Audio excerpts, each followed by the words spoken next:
Welcome back to Sunrise City. We'll keep it up with our theme, the quest for nationhood. It's still the Independence Week. We've got Mr. Ekpu here, veteran journalist and former publisher of Newswatch. Thank you for coming on this morning, sir.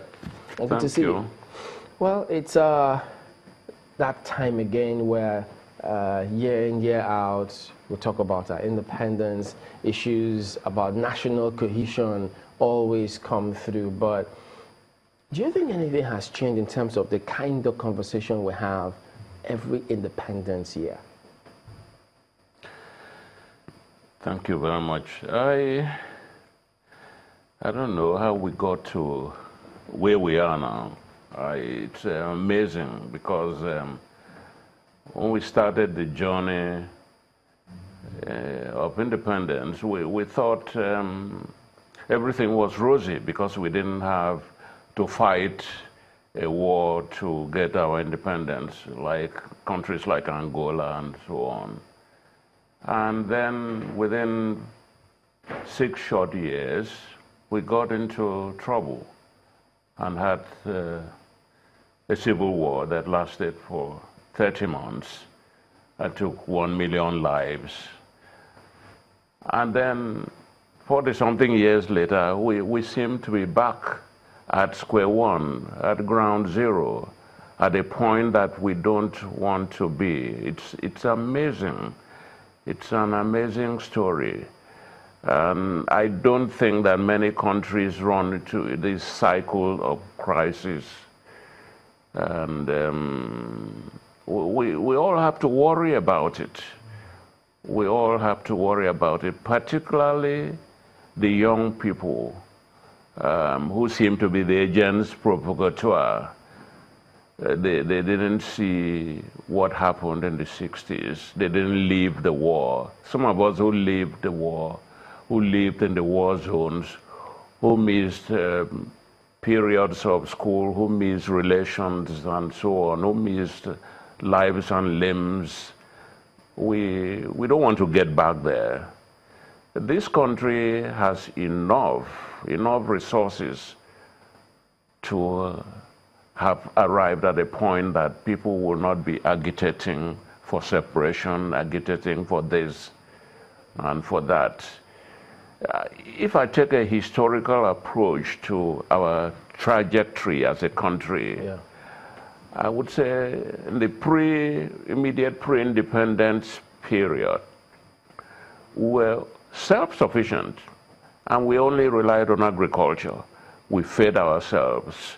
We even exported cotton, cocoa, palm oil, and kernels, rubber, and so on. And we employed 80% of our population. And then 1956, we had the good fortune, or so we thought, of discovering oil in Oloibri, the present-day Bayelsa State. And 2 years later, in 1958, we started exporting oil. And I think that's where we started courting trouble, because we had easy money. We had some white people who came to dig the ground, bring the oil and sell it for us, and we did nothing after that. We spawned agriculture. In fact, in the 70s, Gowon had to pay salaries for workers in the Caribbean. Oh. Today, we are looking for who will pay salaries to our own staff. About 30 states cannot pay the salaries of their staff and the pension benefits of their retirees.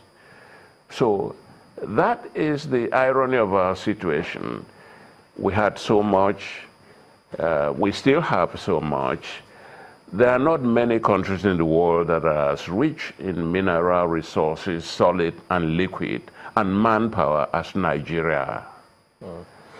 If I could, let me follow up on some of the issues you highlighted before I go to the pre-independence and what happened before, at that time, and after independence. When you say the youths maybe didn't see what happened at that time, not that we're trying to apportion blames, but can we actually say there seems to be that disconnect? Have they been guided by society in terms of, are they taught history? Are they put in proper context what exactly happened? Can we blame anyone for how the youths are going about it today? I think the youths are frustrated. There is a high level of unemployment today, and the jobs are not there. They're vanishing. Companies are shutting shops and going elsewhere. The ones that are operating have a lot of inventory and they're not selling. So there is a lot of room for discontent.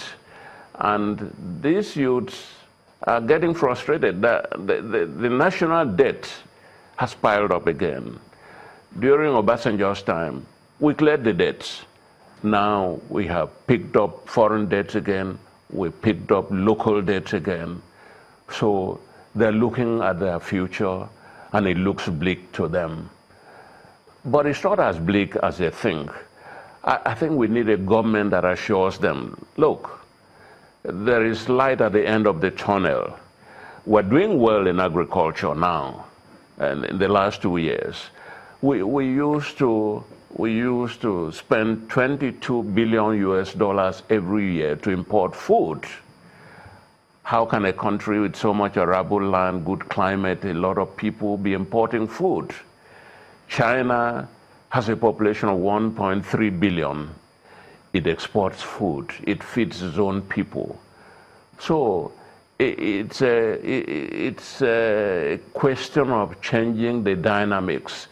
If you have leadership that thinks right, if you don't have the level of corruption that we have had in this country would not be where it is now. So I put it down to the failure of leadership. I put it down to the high level of corruption that we have today.